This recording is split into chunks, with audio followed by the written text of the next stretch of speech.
பாரு. டீசல் இல்ல தல. டேய் என்னடா சொதப்பிட்டியடா டேய். அவங்க போயிட்டாங்க பாருடா டேய்.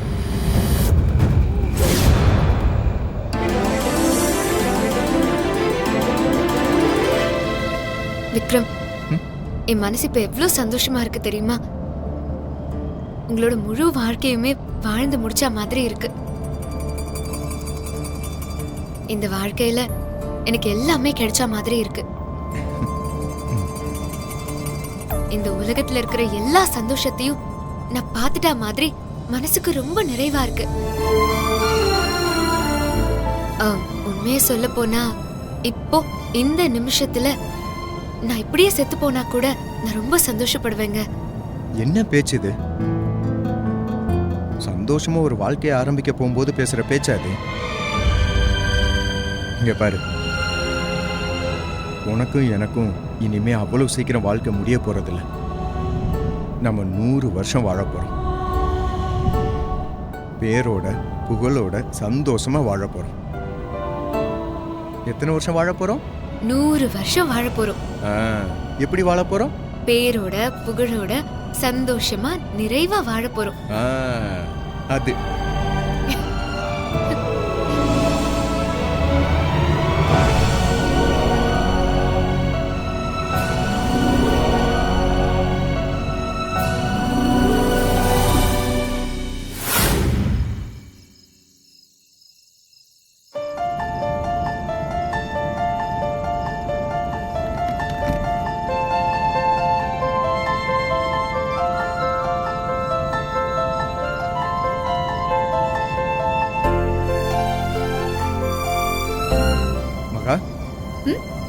இதோ பாத்தியா, தூரத்துல மலைக்கொட்டை தெரியுது.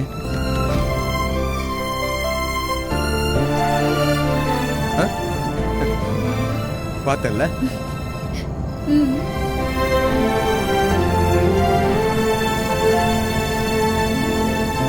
விக்ரம், வந்துட்டோமா? மலைக்கொட்டை வந்துருச்சு. உன்னோட ஆசை நிறைவேற போகுது. Okay, thank you.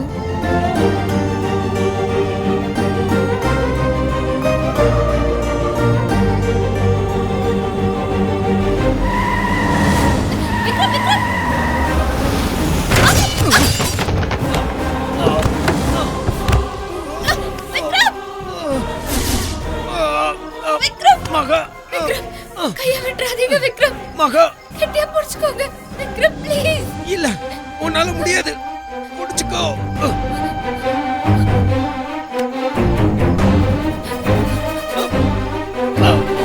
விக்ரம், கொஞ்சம் கொஞ்சமா கைய பிடிச்சு மேல வாங்க விக்ரம், ப்ளீஸ். முடியல மகா, முடியல மகா. விக்ரம், உங்களால முடியும் விக்ரம். நம்ம சேர்ந்து வாழணும். உங்களால முடியும். ப்ளீஸ் புடிச்சு ஏறி வாங்க. முடியல.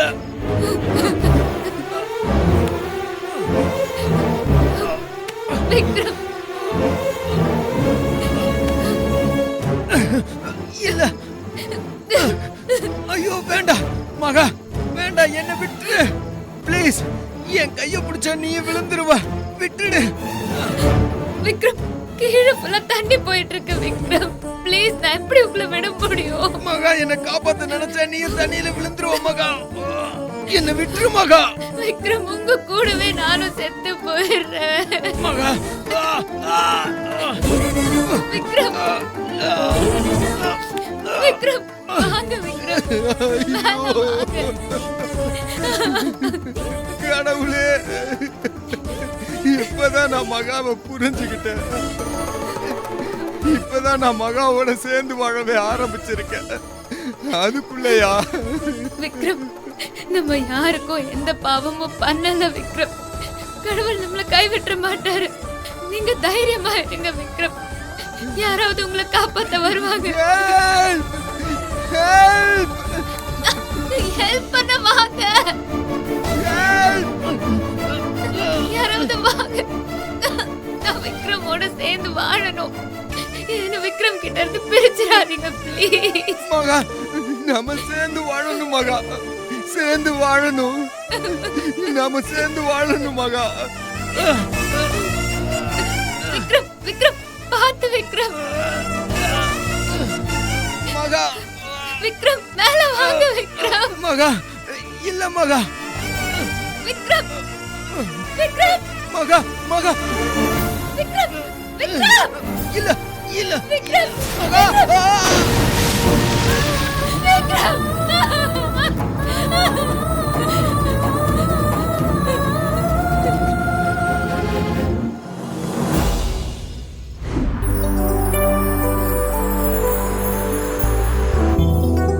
ஏங்க திருப்பதியில யாகம் பண்றதுக்கு ஐயர்கிட்ட எல்லாம் சொல்லியாச்சுல்ல? சொல்லியாச்சு போனா. ஆமா, அவங்க தமிழ் பேசுற ஐயருங்களா இருப்பாங்களா இல்ல தெலுங்கு பேசுற ஐயருங்களா இருப்பாங்களா? தமிழ் பேசுற ஐயரை தான் ஏற்பாடு பண்ண சொல்லியிருக்கேன். அவங்க மந்திரம்லாம் நல்லா தெரிஞ்சவங்களா தானே இருப்பாங்க. பேசாம நம்ம இங்க இருந்தே ஐயரை கூட்டிட்டு போயிடலாமா? போனா நான் சொன்னன்றதுக்காக ஸ்ரீரங்கத்தில் இருக்கிற ஐயரே திருப்பதி தேவஸ்தான ஐயர்கிட்ட பேசிட்டாங்களாம். அதனால தேவஸ்தான ஐயர்கள் தான் அந்த யாகத்தையே பண்ண போறாங்க. தேவஸ்தான ஐயருங்க மந்திரம் தெரியாம இருப்பாங்களா? இங்க பாருங்க, நாம பண்ண போறது புத்திர காமிஷ்டி யாகம்.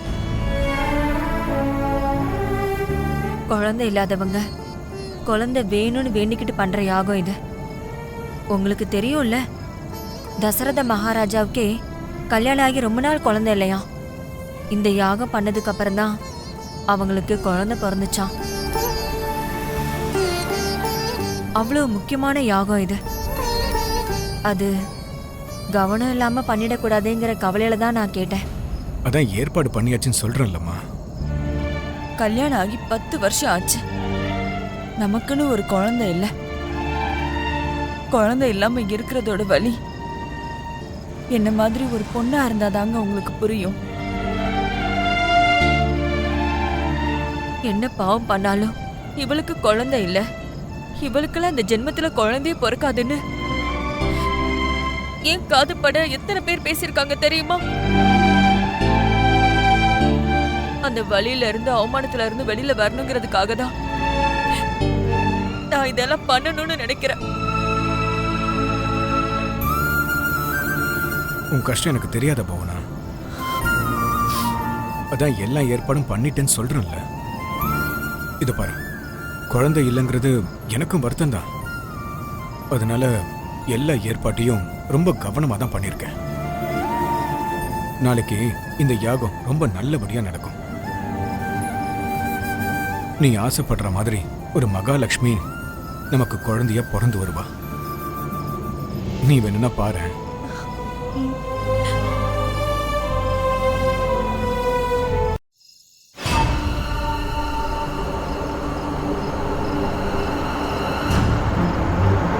என்னங்க, கொஞ்சம் வண்டியை நிறுத்துங்க. அங்க பாருங்க, ஏதோ ஒரு கார் ஆக்சிடென்ட் ஆயிருக்கு பாருங்களேன்.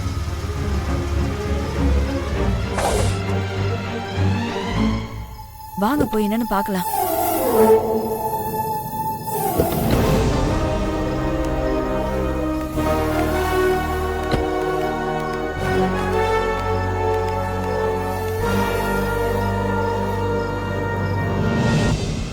ஐயோ, என்னங்க? ஏதோ ஆக்சிடென்ட் ஆயிருக்கும் போல இருக்கு. எப்படின்னு தெரியலையே.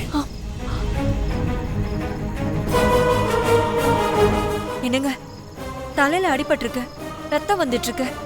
உயிரோட இருக்காளான்னு தெரியலையே, கொஞ்சம் என்னன்னு பாருங்க. போனா இப்ப நம்ம என்ன வேலைக்காக போயிட்டு இருக்கோம்? நீ என்ன பண்ணிக்கிட்டு இருக்க?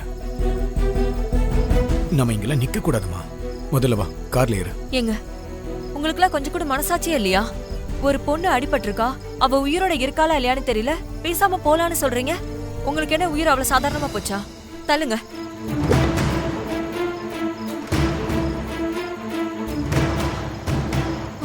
மா, எந்திரிமா.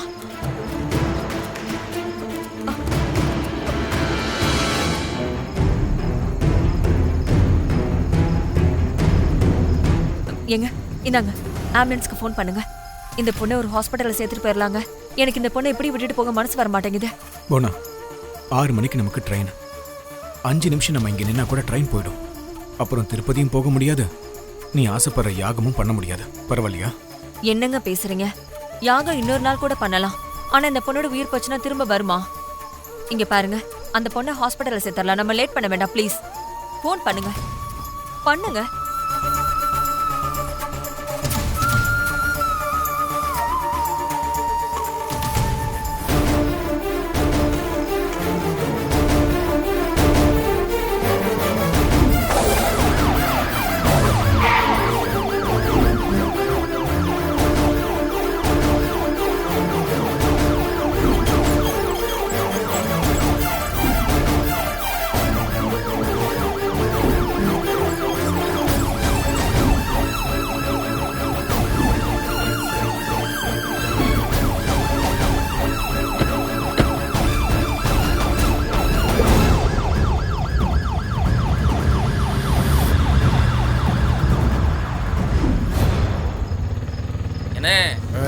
எந்திரிண்ணே, இடம் வந்துருச்சு.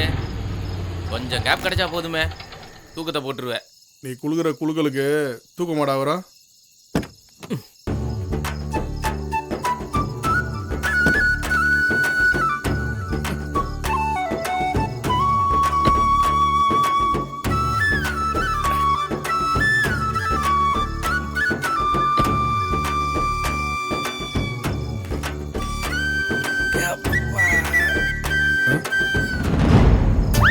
வண்டியை ரோட்ல ஓட்டுறானா, சேத்துல ஓட்டின்னு வந்துட்டு பேசுற பேச்ச பாத்தியா? டேய் விக்கி, டேய் என்னண்ணே? என்னடா விக்கி, கொஞ்ச நேரம் வண்டியை ஓட்டுறான்னு கண்ணா சந்தேன். அதுக்கு வண்டியை இப்படியாடா சேராக்கி வச்சிருப்ப? வண்டியை இப்படி நாசம் பண்ணி வச்சிருக்கேடா. அண்ணே, வர்ற வழியில எப்படி மழையா இருந்தது? ரோடெல்லாம் நாஸ்தியா தானே இருந்துச்சு. நான் ரோட்ல தானே வர முடியும், பறந்தா வர முடியும். டேய், நானும் தாண்டா எவ்வளோ மழையில வண்டி ஓட்டிருக்கிறேன். என்னைக்காச்சும் இப்படி நான் சேர் அடிச்சு நீ பாத்துருக்கிறியா? இப்படியே போய் வண்டி நிப்பாட்டான்னு வச்சுக்கோ, முதலாளி இதோட நான் வேலையை விட்டு தோத்துருவாரு. ஐயோ அண்ணே, இப்போ உனக்கு என்ன? வண்டியை சுத்தமா கழுவுறது என் பொறுப்புன்னு நான் சொல்லியிருக்கேன்ல. நீ தயவு செஞ்சு கொஞ்ச நேரம் திட்டாம இருந்த. வண்டி சுத்தமா வச்சுக்கிறதாண்டா எப்பவுமே நம்மளுக்கு மரியாதையே. வண்டி எப்பவுமே சுத்தமா வச்சிரு. சுத்தம் சோறு போடுன்னு சும்மா ஒண்ணும் சொல்லல யாரும். ஓ, நினைக்கும் குளிச்சுட்டு தான் சாப்பிடுறாரு இவரு. போடா, நாசம் பண்ணி வச்சுக்கிறேன்.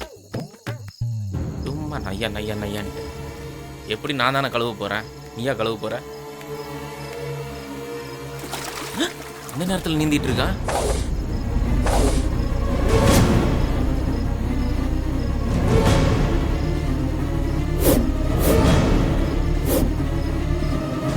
அண்ணே, என்னடா இங்கிட்டு வாண்ணே. என்ன பேய பார்த்த மாதிரி கத்துற? அண்ணே வாண்ணே. என்னடா இவன் ஒருத்தன், என்ன மீன் ஏதாவது மாட்டிக்கிச்சா? இங்க பாருண்ணே. என்னடா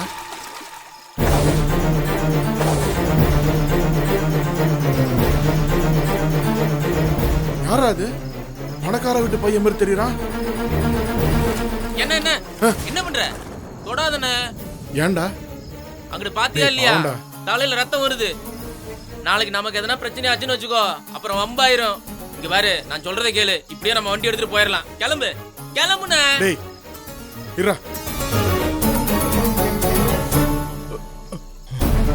டேய் உயிர் இருக்குடா.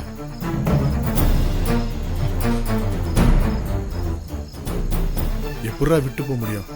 என்ன, எவனோ அடிச்சு தூக்கி ஆத்துல போட்டு போயிருக்கான். இப்ப நம்ம அதை மட்டும் தொட்டோன்னு வையே, அப்புறம் நம்மள தூக்கி டேசன்ல போட்டு டவுசரை கழட்டி போடுவானு சொல்லி விட்டேன். எதுக்கு நம்மளுக்கு இந்த வம்பு? பேசாம கிளம்பி போயிட்டே இருப்போம். வா, யோசிக்காதண்ணே, சொல்றதை கேளுண்ணே. டேய் டேய், கொஞ்சமாவது மனசாட்சியோட பேசுறேன். கண்ணு எதிர்க்க ஒருத்தன் சாவுவா பொழைக்கவான்னு இருக்கிறான். அவனை அப்படியே விட்டுட்டு போலான்றியாடா? அவனை அப்படியே விட்டுட்டு போனா சாமி நம்மளை மன்னிக்க மாடா. போலீஸ் என்ன வேணா பண்ணிட்டா. டேய், நான் அவனை அப்படியே விட்டுட்டு போற மாதிரி இல்லடா. என்ன வேணாம், என் பேச்ச கேளு. சொன்னா கேளு, நம்ம இதுல தலை போட வேண்டாம். டேய், அப்படியே அரஞ்சன்னு வச்சுக்க, பல்லெல்லாம் பேத்துருவேன். முதல்ல ஆம்புலன்ஸுக்கு போன் பண்றான். போனறா.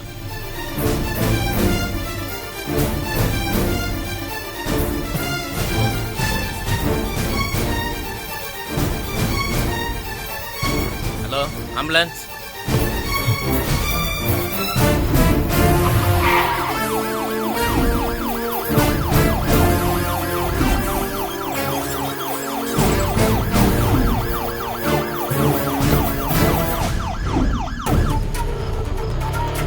வண்டி நிறுத்து.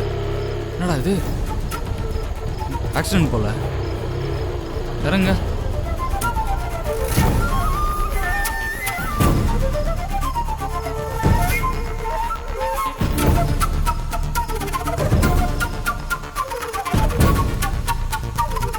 என்ன மச்சான் காரு தனியா நிக்குது? டேய் ஏதோ கார் ஆக்சிடென்ட் ஆயிருக்கும் போலடா, அதனால தான் தனியா நிக்குது. டேய் கார் ஆக்சிடென்ட் ஆயிருக்குது, ஆனா போலீஸ் இங்க வரல. மார்க் எதுவும் இல்ல பாத்தியா? யாரோ பார்த்து அடிப்பட்டவங்கள மட்டும் தூக்கிட்டு போயிருக்காங்க. கார் மட்டும் தனியா நிக்குது, ஈஸியா தூக்கிடலாம். எப்படின்னா இப்படிலாம் யோசிக்கிற?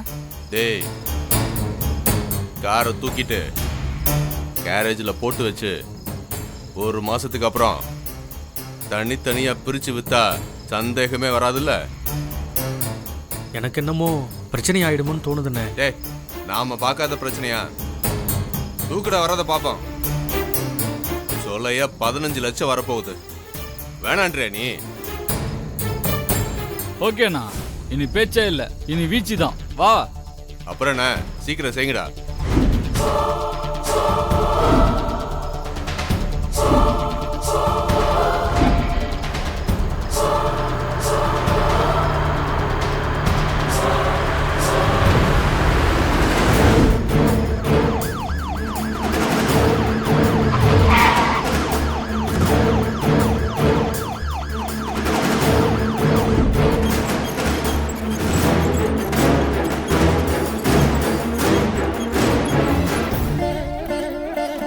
எக்ஸ்கியூஸ் மீ மேடம், ஒரு சொல்லுங்க எமர்ஜென்சி. மேடம். அந்த பொண்ணுக்கு ஆக்சிடென்ட் ஆயிருக்கு. தலையில அடிபட்டிருக்கு. காவேரி பாலத்துல பேச்சு மூச்சு இல்லாம கடந்தா. நாங்க தான் பார்த்துட்டு ஆம்புலன்ஸ்ல கூட்டிட்டு வந்தோம். கொஞ்சம் எமர்ஜென்சிங்க. ஆக்சிடென்ட் கேஸா? நான் அட்மிஷன் போடுறேன், ஆனா முதல்ல பணம் கட்டணுமே. எவ்வளவு காசு நாங்க தரணும்? நாங்க யாருன்னு உங்களுக்கு தெரியாதா? எவ்வளவு கட்டணும்? 5 லட்சம், 10 லட்சம்? சொல்லுமா. இத பாருங்க, முதல்ல ட்ரீட்மெண்ட் பாருங்க. எத்தனை லட்சம் ஆனாலும் நாங்க கொடுக்குறோம். ஓகே சார், நான் அட்மிஷன் போட்டுடுறேன். ஒரு 2 லட்சம் ரூபாய் பணம் கட்டுங்க. கொடுக்குறேன்.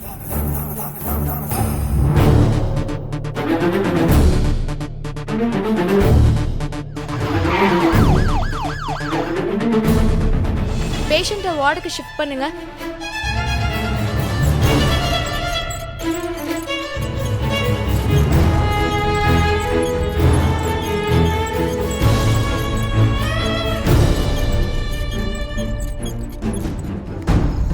வாடா.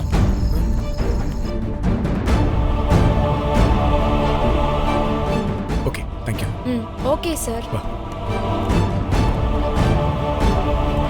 அம்மாடி, ஐயா நம்ம படித்துறகிட்ட வண்டி கழுவ வந்தோம். இந்த தம்பி கரை ஒதுங்கி உயிருக்கு போராடிட்டு இருந்தான். தலையில ரொம்ப அடிபட்டு இருக்குதுமா, அதான் ஆம்புலன்ஸ் வர வச்சு இங்க கூட்டிகிட்டு வந்தோம்.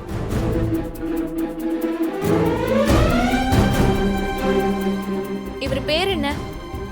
ஏங்க ஆள் பேர்லாம் எங்களுக்கு தெரியாது, ஆத்துல கடந்தாப்ல தூக்கிட்டு வந்திருக்கோம், அவ்வளவுதான். என்ன இன்னைக்கு ஒரே ஊர் பேர் தெரியாத கேஸா வருது? இந்த கேஸ்லாம் இங்க பார்க்க முடியாது, நேரா ஜிஹெச்க்கு கூட்டிட்டு போங்க. என்னண்ணே? மா அவ்வளோ நேரம் தாங்காதுமா. பாருமா, உயிரை அப்போ இப்போன்னு இழுத்துக்கிட்டு இருக்குதுமா.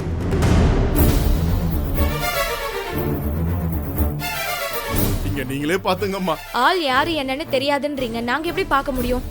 நிறைய செலவாகுமே, பணம் யாரு கட்டுவா?